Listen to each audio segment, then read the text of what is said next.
Hi, everyone. Thank you, everybody that's already joined. My name is Melissa Wilson. I just wanted to welcome you to a special lunchtime collaboration between the Skin of Color Society and Aim at Melanoma for No Friday. So if you don't know what No Friday is, it's the Friday before Memorial Day in May, which of course is Melanoma Awareness Month. I'm going to be your host today. I'm a physician assistant with Aim at Melanoma and with UPMC's Melanoma Center, and I've worked there for about the past 20 years. We're going to be talking about not only skin cancer and sun safety with a focus on skin of color. And you know that melanoma affects over 200,000 people a year, but this doesn't just affect, pale skin tones. So today we're going to talk specifically about how to protect skin of all skin tones, but specifically of color. My special guest today is Dr. Victoria Barbosa. She is president of the Skin of Color Society, but also is an internationally recognized expert both in hair and scalp disorders and in treating dermatologic conditions in skin of color at the University of Chicago. And we both had a really busy clinic and morning so far. So I'm very happy and thankful that you were able to join us today for this lunchtime chat. Thank you so much for having me. I'm really excited about this conversation. And I just want to tell you that I think that what y'all are doing at Aim at Melanoma in terms of education and research and advocacy is fantastic. So I'm really happy to be here. Yay. Well, we're very happy for this collaboration as well. And I think this is such an important part of caring for melanoma patients that oftentimes gets overlooked. So I think that, today's discussion is going to help and reach so many people. So I appreciate so much you making the time for us. I always like to kind of start at, what types of things or what types of recommendations do you make in terms of strategies for prevention for individuals of color to lower their melanoma risk? I mean, that's what every patient wants to know when they walk through the door. Absolutely. So what I'd like to say first is that a lot of people of color don't really think about skin cancer. True. So we've got natural protection from the sun, but melanoma and skin of color is a really important topic because while it's true that the prevalence of melanoma is lower in people with skin of color, what many of us do recognize is that it tends to be diagnosed much later. Yes. There also tends to be a longer delay in time from diagnosis to treatment, and those things add up to a higher mortality. So this is a really important topic. Now, to answer your question, so what should people think about in terms of protecting the skin from the sun? Well, I'm a dermatologist, so my first answer is going to be sunscreen. That's right. And my answer is sunscreen, right? And we'll talk more about that, I hope, in a few minutes. But I want to make mention of a few particulars. One is that some people don't want to wear sunscreen or want to look for additional protection, and sunscreen is not the only answer here. It's important to remember that you can wear sun protective clothing. You can, at the very least, wear a wide brim hat to cover your face and ears. You can wear long sleeve shirts or long pants when you're gardening. And there are clothes that are particularly made to protect the skin from the sun that have been tested with ultraviolet protection factor, or UPF, and people should look for 30 to 50. The two other things I want to make mention of while you're protecting yourself are that you want to protect your eyes, and there are ultraviolet protective sunglasses, and you also want to protect your lips, and there are lip balms that have SPF as well. So protect all of your skin. Yeah, that's such a hard thing because people forget about things like glasses and lip balm, and they forget the backs of their ears. And I know once we went on vacation and my husband got a terrible sunburn from being in the pool on the bottom part of his chin. So I always don't forget the reflective places. You got to remember to put sunscreen everywhere. So I think those recommendations, just to even start, are a great place to start. What do you think that, like, if you were going to say the single most important sun safety tip is? So the most important tip is to wear sunscreen because it provides the best protection, and then you can go enjoy your time in the sun. That's right. We want to be at the beach. We want to be by the pool. We want to be in the garden. We want to be I'm in Chicago, so we take walks on the lakefront, right? And sunscreen lets you do that safely. That's great. Mm-hmm. And reapplying the sunscreen. That's one thing that I think our patient education in our clinic, at least, has been really focusing on. You know, some people will wake up in the morning, put their sunscreen on, and think that it's going to cover them for the rest of the day. So, correct. Yeah. And it does. So we Yeah. people to reapply every 2 hours. And so that means if it's a work day and there's moisturizer in your sunscreen in your moisturizer, by the time you go out to, eat your lunch outdoors to get a little fresh air, you're not still very well protected. So you should put on another layer of sunscreen. Or if you're going to meet friends after work, put on sunscreen again, because you're not still protected from the moisturizer with sunscreen from 6 o'clock in the morning. Yeah. And if you're a mom or dad or significant other, bother your spouse or person to reapply as well. I know it's a full-time job when my family goes on vacation, putting sunscreen on everyone. So it's so funny to mention. I'm glad that you brought up being a parent, because I find that a lot of people don't really get diligent about wearing sunscreen themselves until they have kids, and are much more diligent, like with everything else. We pour more time and energy into our kids than we do into ourselves. But when we start teaching our kids sun protective behavior, it also makes us realize, oh, I should be modeling this. Maybe I should be wearing sunscreen too. Absolutely true. We got to teach them young that we have to protect ourselves. The other thing that I wanted to ask you is, I know that there are multiple types of sunscreen. There's physical sunscreen, there's chemical sunscreen. Is there a specific type of sunscreen, or how do you sort of recommend those types of things? As you asked that. I'm going to try not to make this answer long-winded. No, you're good. 2 kinds of sunscreens, 2 basic categories, and they're both good options. Now, traditionally, people with skin of color have preferred the chemical sunscreens.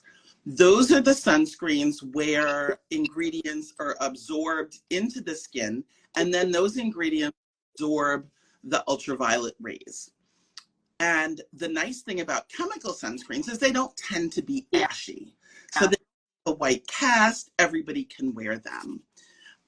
They also have other benefits, like usually being a little more water resistant. Mm-hmm. The downsides of the chemical sunscreens are that people who have sensitive skin or are acne prone sometimes don't tolerate them very well. And for different reasons, some people just prefer to minimize the chemicals that they're putting on or in their bodies, right? So the physical sunscreens, which we now commonly also call mineral sunscreens, use zinc oxide or titanium dioxide and literally provide a reflective surface for the sun's rays. They also have the benefit of protecting against visible light as well as UV light. So there are some really great benefits. Traditionally, people of color have had a really hard time because things look like, you smeared cream cheese all over your face, and no really checking for that look.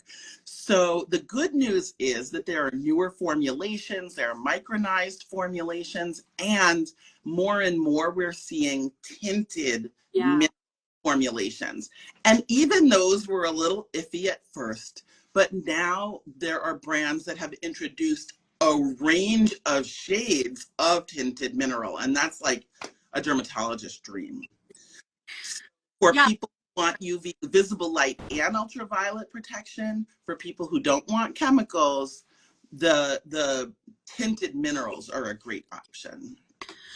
Now, have you seen any type of, with the tinted sunscreen, and this is probably my own personal question, have you seen any like deposition of that color, like getting on on your skin, other places that, has been washing off, like it's relatively... I mean, you try not to, get it on your clothes. Sure. So, but it washes off just like, any other sunscreen would wash off, and hence needs to be reapplied every 2 hours or after you get out of the water. That's exactly right. So we actually have a question that came. Do iron oxides provide more protection? I think they're just asking, a question. They may have joined a little bit later. Yeah. But I would like to reiterate that they do provide additional protection compared to the chemical sunscreens. So to just kind of tease out a little more of the terminology, most of our chemical sunscreens now offer broad spectrum protection. Initially, the sunscreens were mostly UVB, which protects against, the burning and the skin cancer rays. UVA, the photo aging rays, we want protection against those too, right? So now most chemical sunscreens offer UVA and UVB, and that's broad spectrum protection, Right. but don't offer protection against visible light.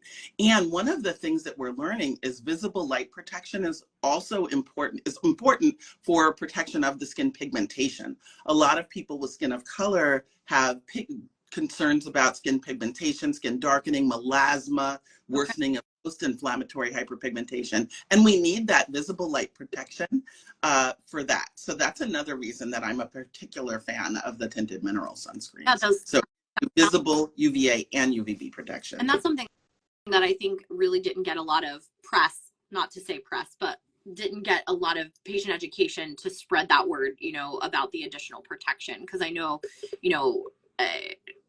for all of the things that you mentioned, like everyone wants to put the chemical sunscreens on, they spread easier, they don't, turn your car white in your bag and your clothing. And so it's one of those things though that, when you have that recommendation that really does offer an additional layer of protection even beyond clothing, I think that's something that is worth mentioning.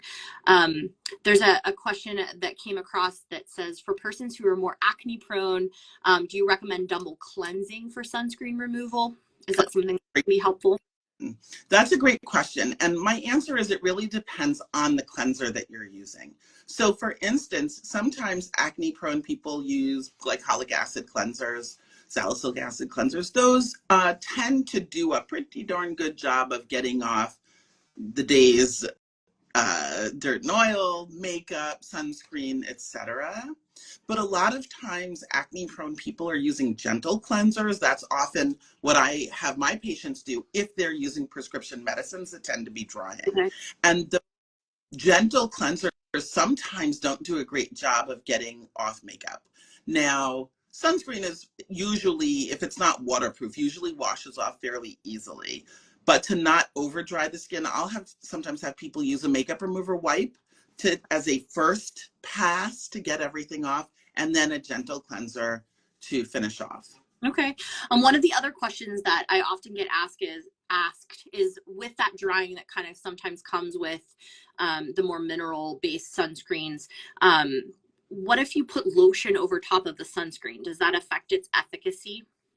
So I think sometimes different people have a different answer to this. Sure. I have people in that case put on their moisturizer first, give it a few minutes to settle, okay, and then finish with sunscreen. So moisturizer first, then sunscreen, not the other way around. That's good advice. Well, I just like the sunscreen to stay where you put sure. it, right?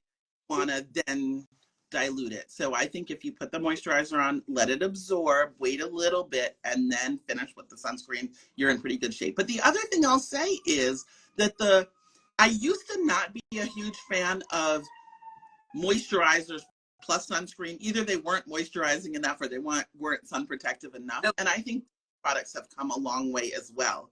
And there are chemical sunscreens that are quite hydrating that give SPF 30 or higher. So you can find one product to do two things. Kind of along talking about the chemical sunscreens as well, there's a lot of public fear with this putting chemicals on your body and the hormone disruption and all of that can sometimes become fear-mongering in the long run. So is there anything that we can do to combat the misinformation, for these fears? Or is that something that, you feel like you can speak to in terms of yeah, no, absolutely. Thing for people these days, everyone's trying to minimize chemical exposure. So absolutely. And so I, like many of the people watching, I care about what I put on and in my body. I also have kids and I'm, slightly more fanatical about what they do. Although I have a 16-year-old daughter, so she tells me what to do with skin, which is ridiculous, but fine. Okay. So here's what I would say. I do think that if people have concerns, the easy answer is to use a physical sunscreen. Sure. That's easy. I do think more research is needed about the impact of many chemicals that are in our sun and skincare products. But I also think that the risk of not using a sunscreen, even a chemical one, is much higher than the risk that any sunscreen poses to our health. Sure. One of the things that I think I also often wonder is, like, when I'm giving advice for, my patients who have skin of color, like, what do I want to tell them? Like, what makes it different in terms of looking for signs of early skin cancer that would make it different from someone who has more pale skin? Are there things that are different about that, things that they would find on physical exam? I am so glad you brought this up, because I wanted to talk about it and then I forgot. So one of the things that's really important for people of color to know is that the melanomas particularly tend to come up more commonly in sun protected areas. They tend to come up on the palms and on the soles and around the nails, right? So sometimes the melanoma gets missed because who looks at the soles of their feet, right? You know, I haven't done that in 20 years. So, so it is important to know that the distribution of melanoma on the body is often different. So you've got to really be exactly, someone said like Bob. Okay. So I love that. So first of all, everyone should be doing skin exams, skin self exams, right? Just like we do breast exams, we should be doing skin exams. And anyone who has a new mole, particularly after the age of, say, 30 or so, or any mole that is changing, should be evaluated in a dermatology clinic. Okay, new or changing, let us worry about that, right? Melissa, that's our job, right? Let us worry about whether it's okay or not. Sometimes we'll look, sometimes we'll use a dermatoscope, sometimes we need to do a biopsy to sort things out. But new or changing, you come in, you do your self-exams, and people of color should be particularly attuned to moles on the palms, soles, and around the nails. Okay. And yes, student doctor, we're talking about acrolentigenous melanoma in this particular setting. Does the same thing apply for, like, is it common to get squamous cells and basal cells in a more similar distribution, or? That's a great question. So basal cells and squamous cells also occur less commonly in people of color, but they absolutely occur.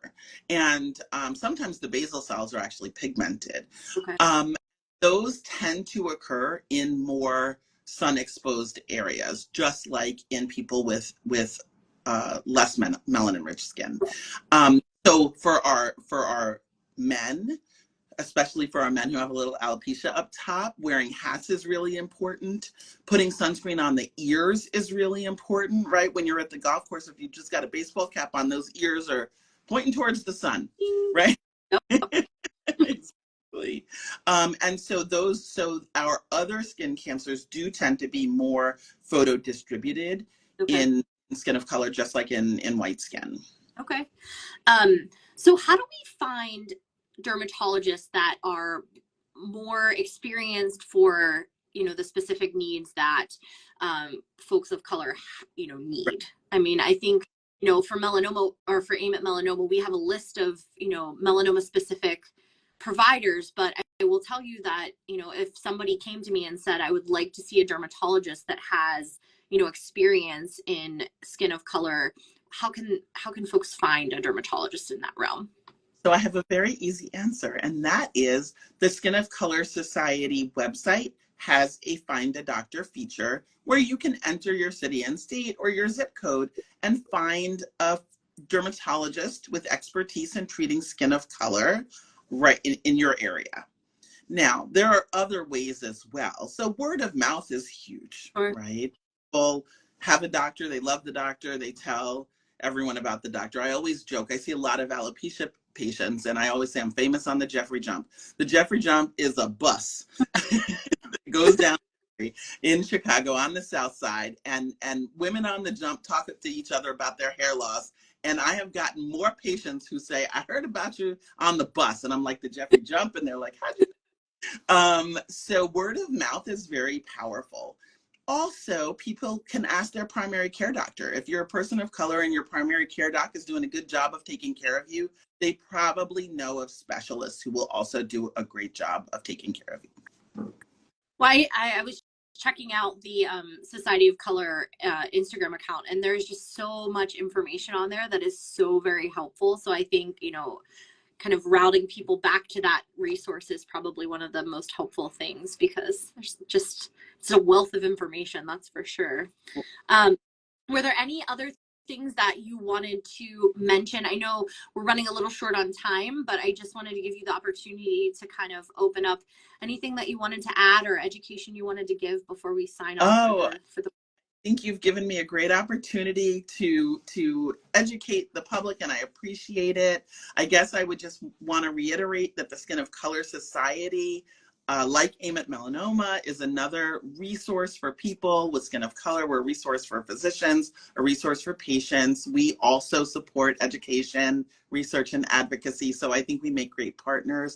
For people who are watching, I just encourage you to take good care of your skin. I'll tell you, you know, honestly, sometimes talking about protecting the skin against skin cancer doesn't feel so sexy in clinic, right? So protecting your skin from the sun also protects you against photo aging, right?